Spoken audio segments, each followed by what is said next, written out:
Welcome back to the On Life podcast. Today, we're talking about a topic that applies to you.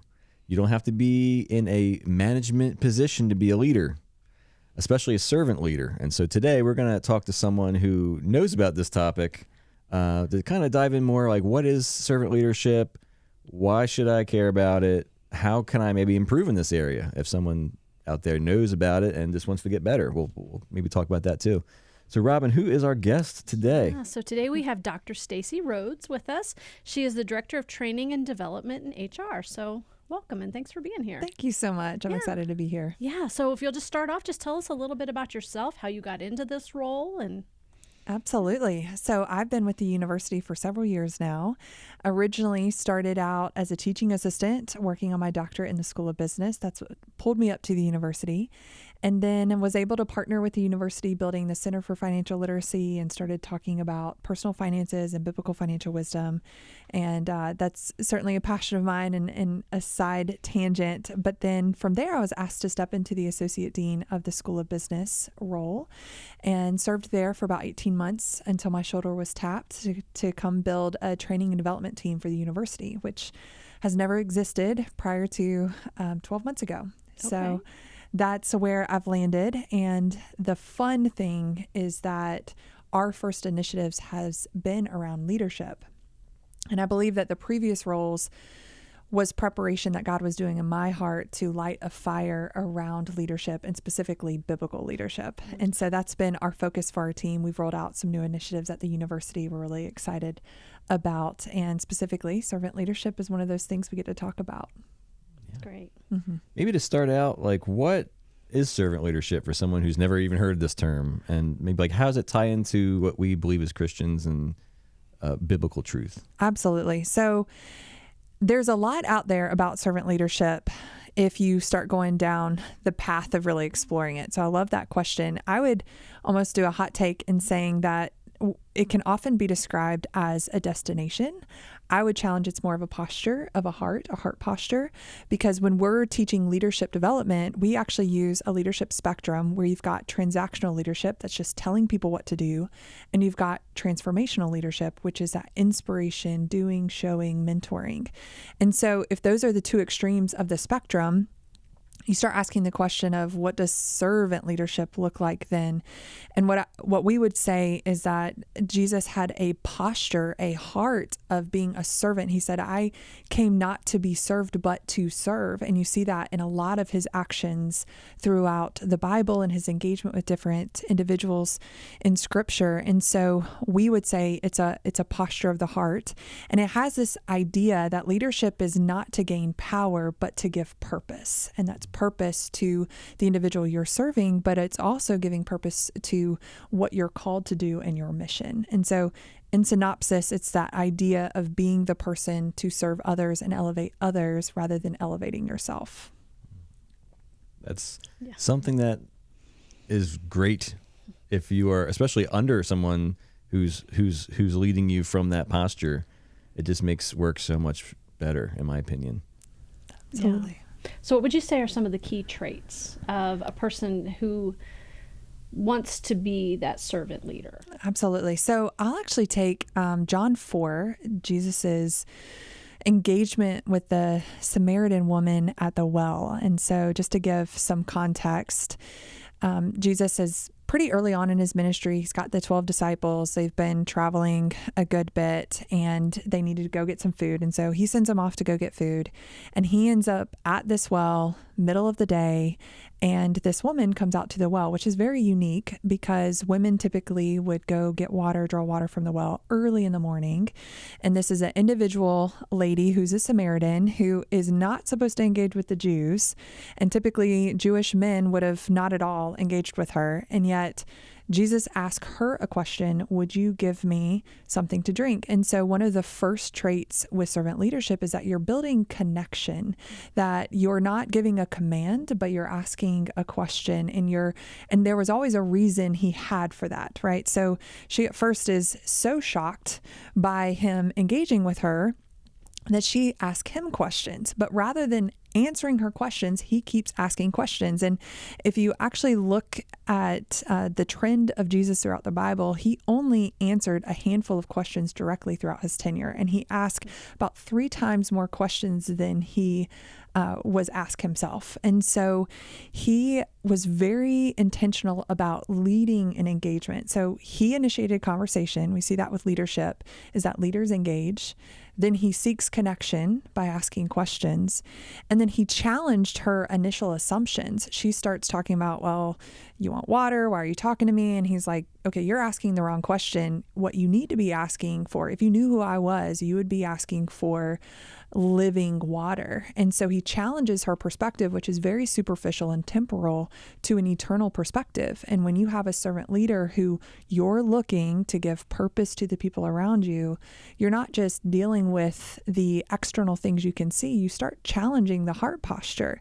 And that may practically look like somebody comes in, they're disheveled, they're late for work, they're irritated, rather than saying, what are you doing? Clean yourself up. Get yourself together. You need to be acting this way. It's maybe pulling aside and saying, you seem off. What's going on? There seems like there's something else. And so while you may have had that inclination and brush by it, you're so focused on that person that you're more intentional about that person and the purpose that you take a moment to dig a little deeper. So we see that with him. And then she says, hey, I don't have a husband. He said, you're right. You have 5 husbands. And only Jesus would have known her story. But what I love about that moment is that he didn't shy away from truth. So servant leadership is not a doormat, is not this kumbaya moment where we're just loving people and just caring about them. And that's all we do. It's truth and love. It's saying, you're right, but this is wrong. Like, I hear what you're saying, but this is the truth. And I still care about you because, again, he built connection from the beginning. And so he's able to deliver that truth and love. And then she becomes the first missionary in the Bible. So this is a woman he shouldn't have been talking to, from a group he shouldn't have been talking to, becoming the first missionary to people to then say, come meet this Messiah. And he gave her purpose. She found her purpose and her calling just through this little connection. And so that hopefully kind of gives an idea of some of the traits that are involved with servant leadership. Yeah, that's awesome. Can you maybe share like a personal experience where you had the power, or you saw the power of a servant leader in action?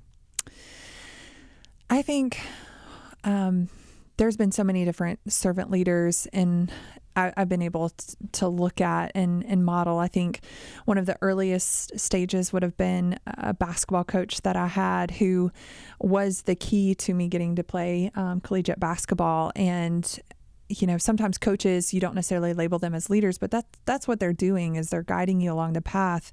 And there were little things that I don't think until I was older I really realized what he was doing as far as like modeling. He was always showing up early because he never wanted to be late. He was protecting my time and wanted to make sure that he was always there for me.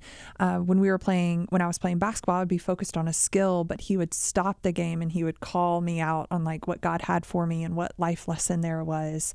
And just showing up at the gym for practices, just to be a part of my life, and just to be able to gain access and connection to be able to speak into my life. And so I saw that there. I saw that in the workplace. I've had several leaders that would just take their time out from their day. If I just showed up at their door to have a conversation, they're turning away from their computer, they're eliminating distractions, and again, asking the question beyond the initial question of saying, I feel like something else is going on. Why is the reaction this way? What can I do to serve you? And always asking that, what can I do to serve you?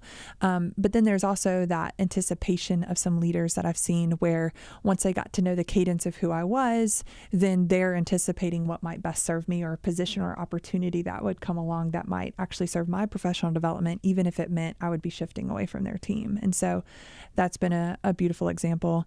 And I will also give a shout out to Dr. Costin.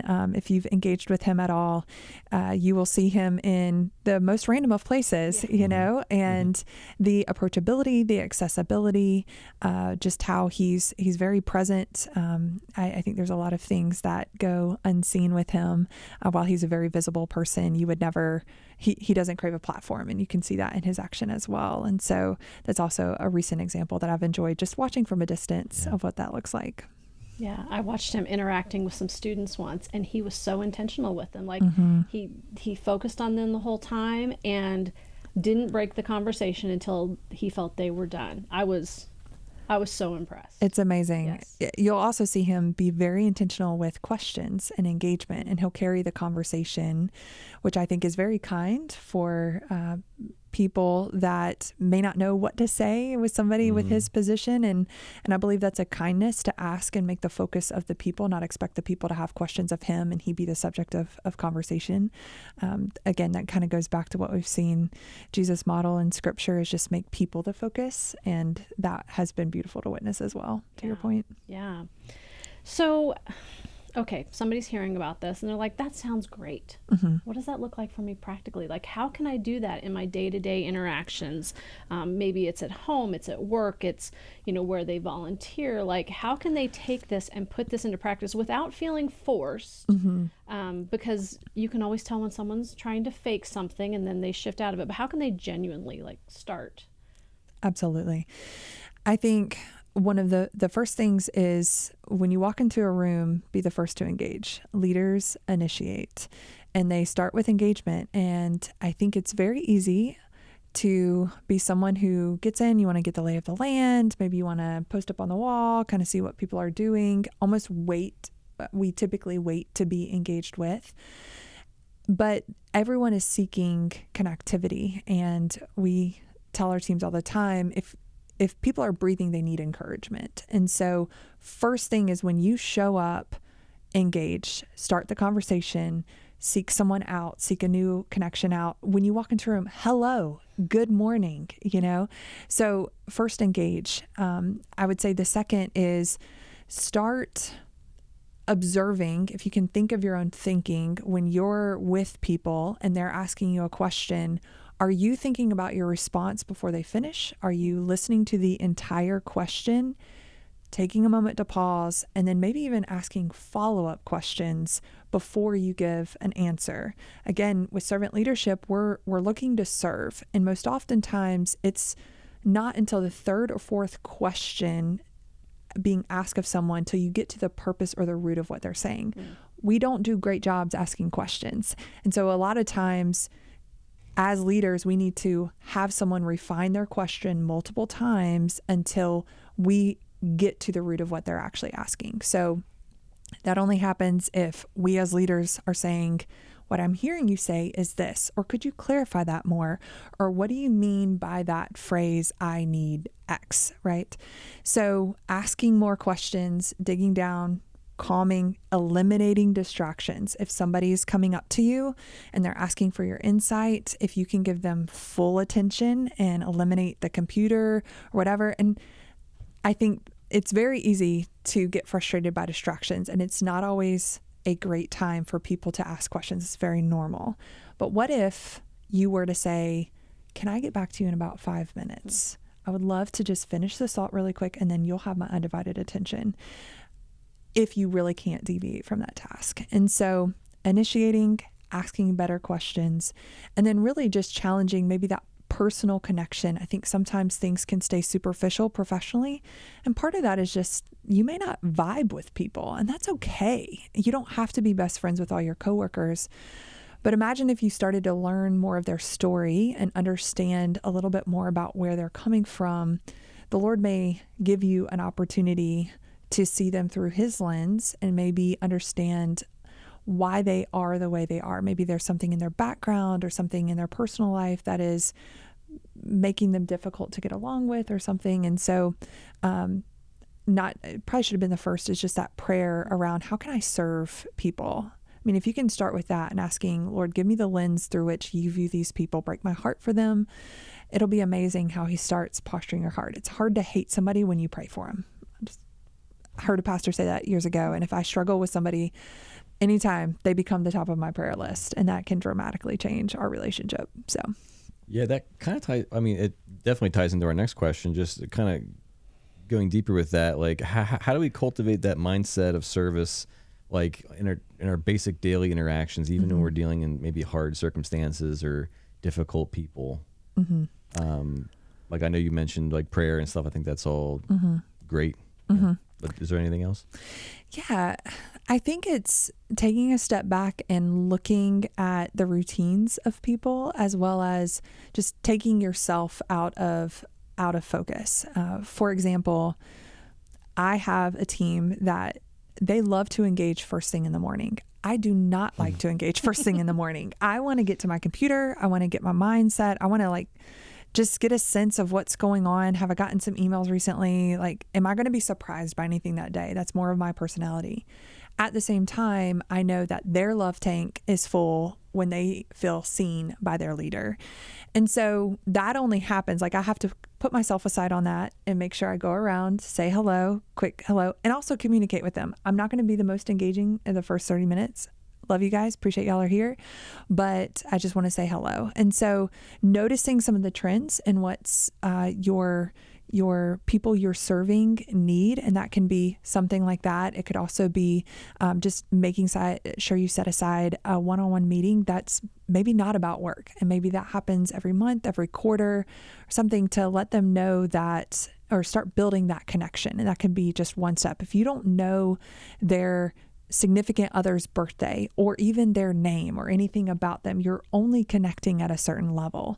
And that's really hard to do if, again, you don't love that person necessarily, but the first part of serving someone is getting to know them. And then once you get to know them and you see what they consider as service, what they receive as love, if we can use that without it being touchy-feely, what they receive as affirmation, then you won't be able to serve them well. So get to know them and then start even taking notes. Hey, this person likes their coffee this way. I have an app, a notes thing that has my team and their coffee orders. So if I'm at Starbucks and I happen to be going back to the office, I can just quickly get their coffee and bring it back. Even just that goes a long way with them, you know? Yeah. All right. So you've given some very practical steps here. The majority of our audience are online students. Yes. And so they want to learn more. They want to dig in. Do you have any books? Do you have any resources? Anything that you would recommend? Like they're like, this has been fantastic. You've piqued my interest. I want to learn more. Absolutely. So there's a lot of books out there about leadership. And I would say one specifically for servant leadership. I don't necessarily have one that I love for servant leadership. I actually believe there's a little gap in the market when it comes to that topic. And I would even say maybe to explore shepherd leadership. I love that idea. 1 Peter 5, 1-4 is a really cool passage I would encourage everyone to dig into when it talks about caring for flock. And it's not just siloed to pastors, but it's also a leader who is taking care of people. But John Maxwell, he has so many different books on leadership, the High Road to Leadership. There's Level 5 Leadership. Patrick Lencioni has some incredible books about teamwork and leadership and some crucial conversations. And so I love Patrick Lencioni as well. Jim Collins is often referenced in the material we do for leadership training, which we actually pulled from Dr. Costin's paper. We train everything around biblical leadership at the university. And so Jim Collins is often referenced as well. He has some great things on leadership. So I would say those are some key authors. When it comes to, this is a little bit outside of the realm, but when we talk about service and we talk about next level thinking, I like to kind of do cross-functional reading. So taking ideas from something else and applying it. And Unreasonable Hospitality by Will Guidara has been something in the past couple of years a lot of leaders have shared. And it's his story of building a restaurant to be number one in New York, but it's snippets about going above and beyond and how to serve people. And it puts you in the mindset of your client or in the mindset of who you're serving and what that next level of service looks like. And so I think a lot of those those ideas can trigger your thoughts. If you're serving and you're leading people, what's the next level you can do to make their experience that much better? And so it's kind of a odd little recommendation, but one that my team has gone through and really enjoyed. That's great. What would you say to the online student who's maybe out there saying, this sounds like something I should definitely do, but I'm not really in charge of anybody, or I'm not a leader in my office. I am a, stay-at-home mom, or I go to church and serve in some ministries there. Like maybe I could use this there. What do you say to someone like that who just wants to know maybe how to use it in a non-business kind of context? Absolutely. So a couple quotes. I will also say Craig Rochelle has a lot on leadership. He has a leadership podcast I listen to. It drops one Thursday every month, and he'll do some additional things. So that and Global Leadership Summit is one that's phenomenal. But one thing he says is the hardest person you'll lead is yourself. And John Maxwell will say that leadership is influence. So if you have influence, if you're a mom, you have a lot of influence. If you are existing, you have influence, because there are people that you're doing life with. The only person that could say, I absolutely don't have influence, is somebody who's living in complete isolation. And to them, I say, please get out and be in community. We're called to community. And if you're in community, you have influence. So no one gets off the hook of being a leader, and especially if the hardest person you lead is yourself. And so I believe that there's a lot of servant leadership in every realm, because again, it's a posture of the heart. And the idea is that you're not gaining a platform, you're giving a purpose. And whoever you're around, you could be the person to ask them the question, a heart question that challenges their purpose or encourages their ministry and their calling. And that's not in the realm of professional, that's not in the realm of business, that is in the realm of life. And so I would say you're not off the hook. You who has an excuse, get rid of them. Awesome. Yeah. Well, we have one question we ask all of our guests. And now you've actually been on the show before. Yes. Right? So you probably know this, so you have to come up with a new answer then. Oh boy. I don't even remember what the question was or my answer the first time. So what words of encouragement do you have for our online students who are listening to the podcast today? Keep going. I think when you're doing a work, when you're called to a ministry, and a lot of our online students, they're doing difficult things, that it is really easy and tempting to stop, to forget your why, to forget what you're doing. But one thing we're sharing with our champion leadership participants is Nehemiah. He went to go build a wall, and he was called from being a cupbearer to the king to going and building a wall for Jerusalem, which was something that was essential. And he had so many different internal and external threats to it. And one thing he kept saying is, I'm doing a good work. I cannot come down.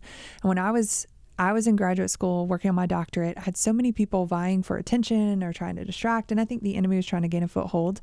And my dad said, Stacie, you're doing a good work. You cannot come down. You've got to keep going back to your why and your purpose. And what was fascinating is Nehemiah was so convinced of his purpose and his mission, married with God's divine anointing, that they finished the wall in 52 days. And this was a huge wall. And so online students, you are called to a specific calling and a specific mission, and there's always going to be something to distract, but you're doing a good work. Do not come down. Keep going. Awesome.